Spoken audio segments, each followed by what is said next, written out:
Bienvenue sur Godlight. Aujourd'hui, nous allons explorer ensemble un sujet puissant, 7 faits qui se produisent lorsque vous permettez au Saint-Esprit d'entrer dans votre vie. Si vous avez déjà douté ou questionné la présence du Saint-Esprit dans votre vie, restez avec nous. Ces révélations vont ancrer en vous la certitude que vous possédez bel et bien le Saint-Esprit. 7. Une vie de prière puissante. Le 7e signe d'une bénédiction imminente est une vie de prière puissante. Quand le Saint-Esprit prend place dans votre cœur, il transforme votre vie de prière, la rendant plus fervente, plus profonde et plus alignée sur la volonté de Dieu. La prière cesse d'être un simple rituel religieux pour devenir un dialogue vivant et dynamique avec votre Père Céleste. Cette connexion intime vous permet non seulement de parler à Dieu, mais aussi de l'écouter et de ressentir sa direction dans chaque aspect de votre vie. La Bible nous enseigne l'importance d'une prière puissante et fervente. Dans Jacques 5 verset 16, il est écrit « La prière fervente du juste a une grande efficacité ». Ce verset met en lumière la puissance que peut avoir la prière lorsqu'elle est faite avec sincérité et foi. Ce n'est pas la longueur de nos prières qui compte, mais la profondeur de notre relation avec Dieu et notre compréhension de sa volonté. Une vie de prière puissante est marquée par une constance et une persévérance dans la prière. Jésus lui-même nous exhorte à prier sans cesse, comme le montre Luc 18 verset 1, Jésus leur dit une parabole pour montrer qu'il faut toujours prier, et ne pas se décourager. Cette constance dans la prière démontre notre dépendance totale à Dieu, reconnaissant que sans lui, nous ne pouvons rien faire. Lorsque le Saint-Esprit habite en vous, il vous guide dans vos prières.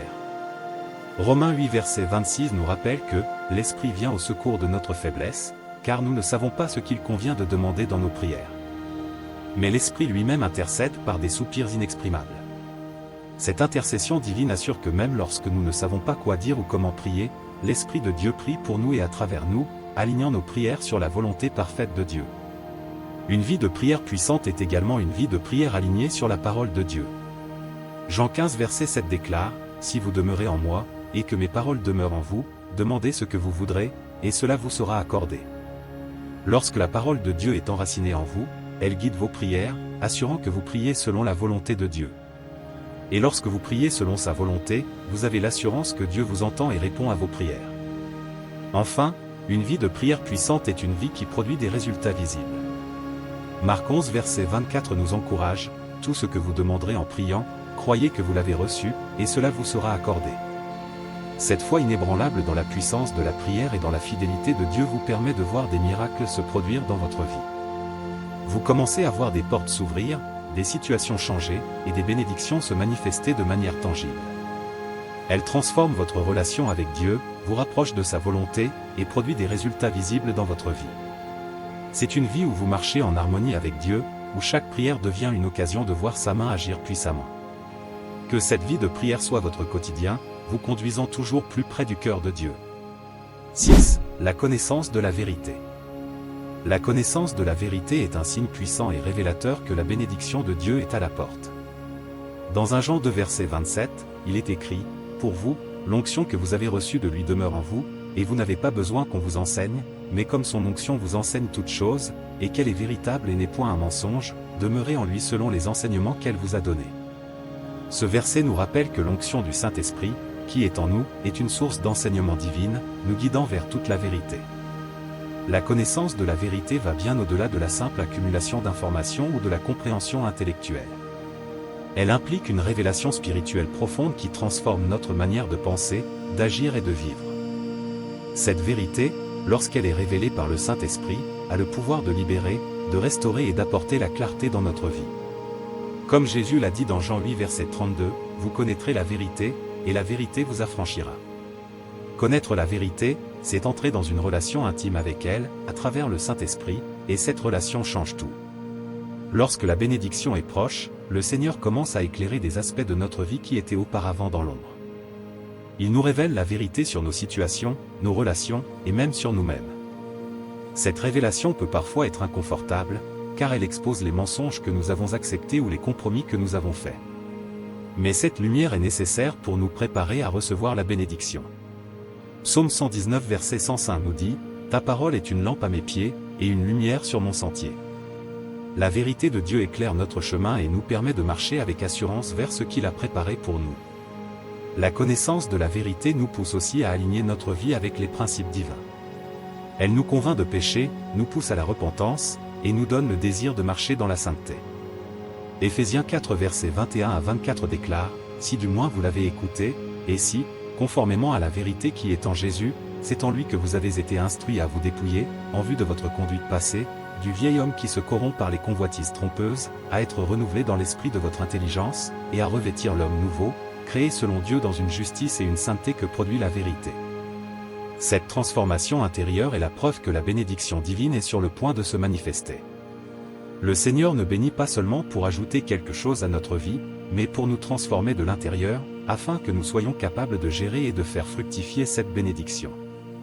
2 Corinthiens 5 verset 17 nous assure, « Si quelqu'un est en Christ, il est une nouvelle créature. Les choses anciennes sont passées, voici, toutes choses sont devenues nouvelles. » La connaissance de la vérité est un signe certain que la bénédiction est proche. Elle révèle, transforme, et prépare notre cœur à recevoir pleinement ce que Dieu a prévu pour nous. Nous devons demeurer dans cette vérité, la chérir, et permettre à l'Esprit de Dieu de nous conduire dans toute la plénitude de ses bénédictions. 5. Un amour profond pour Jésus. Un amour profond pour Jésus est l'un des signes les plus puissants et révélateurs que votre bénédiction est proche.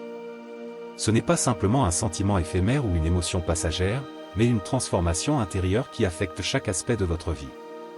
Cet amour, comme l'apôtre Paul l'écrit dans Romains 5 verset 5, est répandu dans nos cœurs par le Saint-Esprit qui nous a été donné.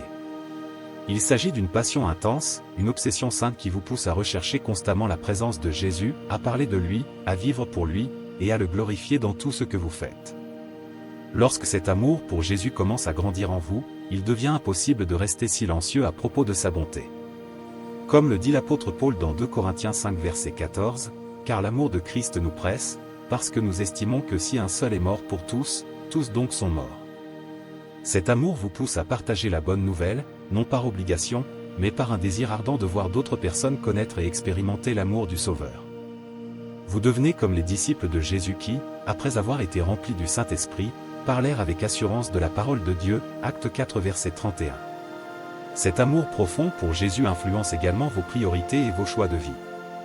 Ce n'est plus votre volonté qui dirige vos actions, mais celle de Christ en vous. Galates 2 verset 20 déclare, « Je suis crucifié avec Christ, et si je vis, ce n'est plus moi qui vis, c'est Christ qui vit en moi. » Cet amour vous amène à mourir à vous-même pour vivre pour Christ, faisant de sa gloire votre but ultime. Vous commencez à chercher à plaire à Dieu dans toutes vos décisions, petites ou grandes, avec le désir sincère que votre vie reflète la sainteté et la justice de Dieu. De plus, un amour profond pour Jésus vous pousse à une communion plus intime avec lui. Jésus a dit dans Jean 14 verset 23, « Si quelqu'un m'aime, il gardera ma parole, et mon Père l'aimera, nous viendrons à lui, et nous ferons notre demeure chez lui. » Votre amour pour Christ vous conduit à passer du temps dans la prière, l'adoration et l'étude de la parole de Dieu, non pas comme une tâche à accomplir, mais comme un désir brûlant de mieux connaître celui qui a donné sa vie pour vous. Cette communion profonde avec Jésus vous transforme de l'intérieur, vous conformant à son image, et vous préparant à recevoir les bénédictions qu'il a préparées pour vous. Enfin, cet amour pour Jésus vous rend sensible à la présence du Saint-Esprit dans votre vie.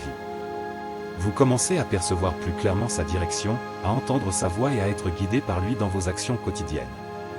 Cet amour vous fait dépendre davantage de la grâce de Dieu, reconnaissant que sans lui, vous ne pouvez rien faire, Jean 15 verset 5. C'est dans cette dépendance totale et cet amour profond que vous vous préparez à recevoir la bénédiction que Dieu a en réserve pour vous. Un amour profond pour Jésus est bien plus qu'une simple émotion, c'est un mode de vie. Cet amour vous pousse à vivre pour lui, à parler de lui, et à glorifier son nom dans tout ce que vous faites. Il vous conduit à une communion plus profonde avec Christ, transformant votre vie et vous préparant à recevoir les bénédictions célestes. Que cet amour pour Jésus continue de grandir en vous, jusqu'à ce qu'il déborde dans tous les aspects de votre vie, pour la gloire de Dieu.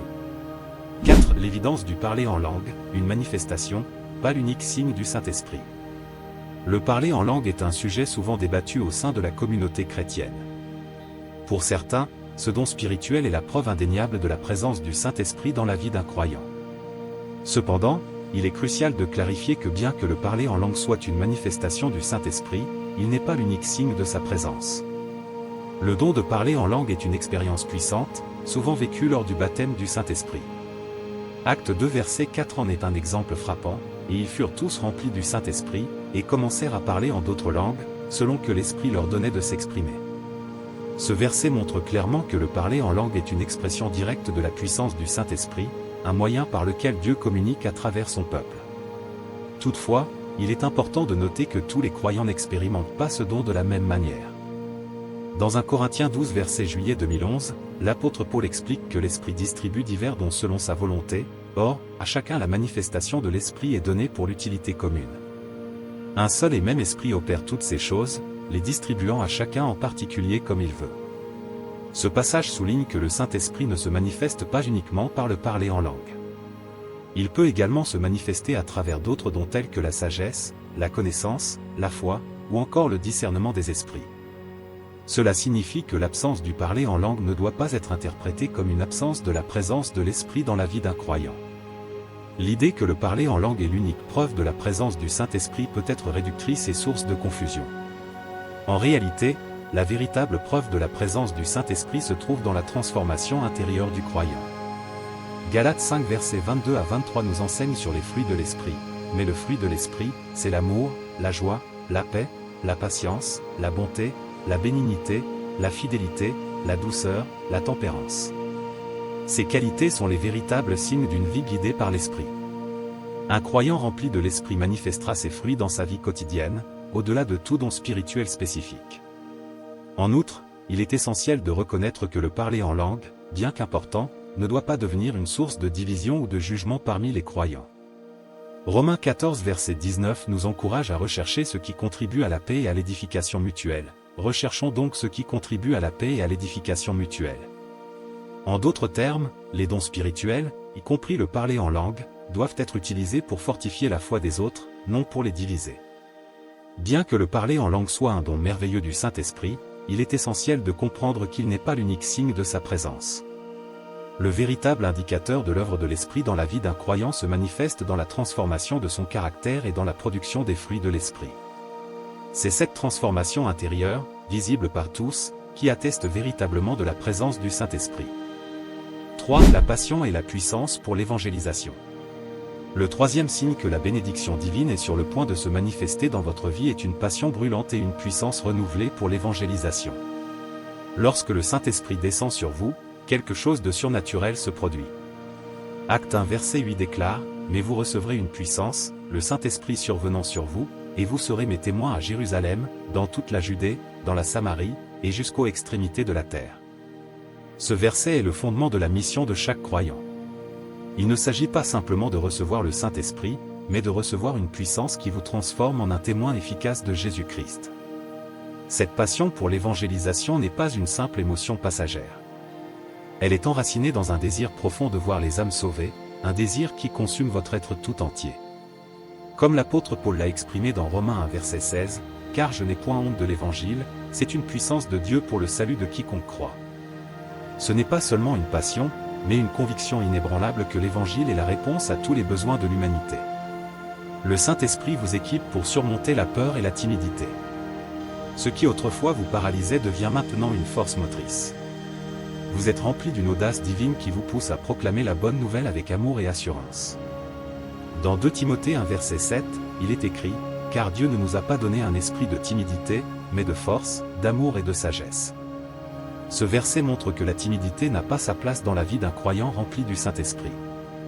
Vous êtes appelés à marcher dans la force et la puissance de Dieu, à parler sans crainte et à aimer sans mesure. Lorsque cette passion et cette puissance pour l'évangélisation se manifestent en vous, vous n'êtes plus un simple spectateur dans le royaume de Dieu. Vous devenez un acteur fervent de l'œuvre divine, un instrument entre les mains de Dieu pour apporter la lumière dans les ténèbres. Comme Jésus l'a dit dans Matthieu 5 versets 14 à 16, « Vous êtes la lumière du monde. » Une ville située sur une montagne ne peut être cachée. On n'allume pas une lampe pour la mettre sous un boisseau, mais on la met sur le chandelier, et elle éclaire tous ceux qui sont dans la maison. Que votre lumière luise ainsi devant les hommes, afin qu'ils voient vos bonnes œuvres, et qu'ils glorifient votre Père qui est dans les cieux. Le Saint-Esprit vous transforme en une lampe allumée, une lumière qui brille avec éclat dans un monde plongé dans l'obscurité. Vous n'êtes plus seulement un chrétien, mais un ambassadeur de Christ, porteur d'une mission divine. Cette passion et cette puissance ne proviennent pas de vos propres forces, mais de la présence vivifiante du Saint-Esprit en vous. C'est lui qui vous guide, qui vous inspire, et qui vous rend capable de surmonter tous les obstacles pour accomplir la mission que Dieu vous a confiée. Ainsi, lorsque vous ressentez cette passion et cette puissance pour l'évangélisation, sachez que Dieu est en train de vous préparer pour une œuvre plus grande. Il vous équipe, vous fortifie, et vous envoie pour être un témoin vivant de sa grâce et de son amour. 2. Le développement d'un caractère pieux. Le développement d'un caractère pieux est l'un des signes les plus évidents de la présence du Saint-Esprit dans la vie d'un croyant. Alors que certains pourraient se concentrer sur les manifestations spectaculaires ou les dons spirituels, il est essentiel de comprendre que la véritable marque de la présence de l'Esprit se manifeste dans notre caractère quotidien. Dans Galates 5 versets 22 à 23, Paul nous décrit les fruits de l'Esprit, mais le fruit de l'Esprit est l'amour, la joie, la paix, la patience, la bonté, la fidélité, la douceur, la maîtrise de soi. Ces caractéristiques ne sont pas des qualités que nous pouvons produire par nos propres forces, mais des transformations profondes opérées par le Saint-Esprit en nous. Le fruit de l'Esprit est un indicateur clair de la manière dont Dieu agit en nous pour nous rendre plus semblables à Jésus-Christ. L'amour, la première qualité mentionnée, est au cœur de cette transformation. 1 Jean 4 verset 7 nous enseigne, « Bien-aimés, aimons-nous les uns les autres, car l'amour est de Dieu. Celui qui aime est né de Dieu et connaît Dieu. » Cet amour ne se limite pas à des sentiments ou des actions occasionnelles, mais à une manière de vivre qui reflète la nature même de Dieu. Un caractère pieux se manifeste par une capacité accrue à aimer de manière désintéressée, même envers ceux qui nous traitent mal. La joie et la paix sont également des aspects essentiels du fruit de l'Esprit. Philippiens 4 verset 4 nous exhorte, « Réjouissez-vous toujours dans le Seigneur, je le répète, réjouissez-vous. » Cette joie n'est pas dépendante des circonstances externes, mais trouve ses racines dans notre relation avec Dieu. De même, la paix que l'Esprit donne est une tranquillité intérieure qui dépasse les difficultés de la vie, comme le souligne Philippiens 4 verset 7, et la paix de Dieu, qui surpasse toute intelligence, gardera vos cœurs et vos pensées en Jésus-Christ. La patience et la bonté sont des signes de maturité spirituelle. Colossiens 3 versets 12 à 13 nous encourage à revêtir des entrailles de miséricorde, de bonté, d'humilité, de douceur, de patience. Ces qualités sont nécessaires pour vivre en harmonie avec les autres et pour manifester l'amour de Christ dans nos relations quotidiennes. L'Écriture nous rappelle également que la patience est essentielle dans notre marche chrétienne, comme le dit Jacques 1 verset 4, « La patience doit avoir une œuvre parfaite, afin que vous soyez parfaits et accomplis, sans faillir en rien. » La fidélité, la douceur et la maîtrise de soi complètent le portrait d'un caractère transformé. La fidélité est un engagement constant envers Dieu et ses commandements, comme le dit Proverbe 3 verset 3, « Que la bonté et la fidélité ne t'abandonnent pas, lis-les à ton cou, écris-les sur la table de ton cœur. » La douceur est une qualité souvent négligée mais cruciale, comme le souligne Matthieu 5 verset 5, « Heureux les doux, car ils hériteront de la terre. » Enfin, la maîtrise de soi est la capacité de contrôler ses désirs et ses passions, comme le conseille 1 Corinthiens 9 verset 25, « Tout athlète s'impose toute espèce d'abstinence, pour obtenir une couronne corruptible, mais nous, une incorruptible. » Le développement d'un caractère pieux est le fruit d'une transformation intérieure opérée par le Saint-Esprit. Ce n'est pas simplement une question de dons ou de manifestations extérieures, mais de devenir de plus en plus semblable à Jésus-Christ dans notre vie quotidienne. La présence du Saint-Esprit se reflète dans notre amour, notre joie, notre paix, notre patience, notre bonté, notre fidélité, notre douceur et notre maîtrise de soi. Que notre vie soit un témoignage vivant de cette transformation profonde et continue que Dieu opère en nous. 1. La confiance dans le salut. La confiance dans le salut est le premier signe distinctif de la présence du Saint-Esprit dans votre vie. Comme le souligne Romains 8 verset 16, l'Esprit lui-même rend témoignage à notre esprit que nous sommes enfants de Dieu. Cette assurance intime et inébranlable que vous êtes véritablement un enfant de Dieu est un témoignage précieux de la présence active du Saint-Esprit en vous. Cette confiance n'est pas simplement une idée abstraite ou une notion théologique. Elle est le fruit d'une relation vivante avec Dieu, nourrie par la présence continue de l'Esprit. Le Saint-Esprit vous donne cette assurance en élevant votre esprit au-delà des doutes et des incertitudes. Comme il est écrit dans 2 Corinthiens 1 verset 22, il a aussi mis son sceau sur nous, et a donné dans nos cœurs les arts de l'Esprit. Ce sceau et ces arts ne sont pas seulement une marque extérieure, mais une transformation intérieure qui réaffirme continuellement votre filiation divine. Ne laissez pas l'ennemi semer le doute dans votre cœur. Dans les moments de doute ou d'incertitude, rappelez-vous les paroles de 1 Jean 3 verset 24, « Celui qui garde ses commandements demeure en Dieu, et Dieu demeure en lui. Et nous savons qu'il demeure en nous, par l'Esprit qu'il nous a donné. » Cette promesse divine est un pilier sur lequel vous pouvez vous appuyer, même lorsque les circonstances semblent contraires. La présence du Saint-Esprit se manifeste non seulement par des dons ou des manifestations extérieures, mais aussi par une transformation intérieure continue.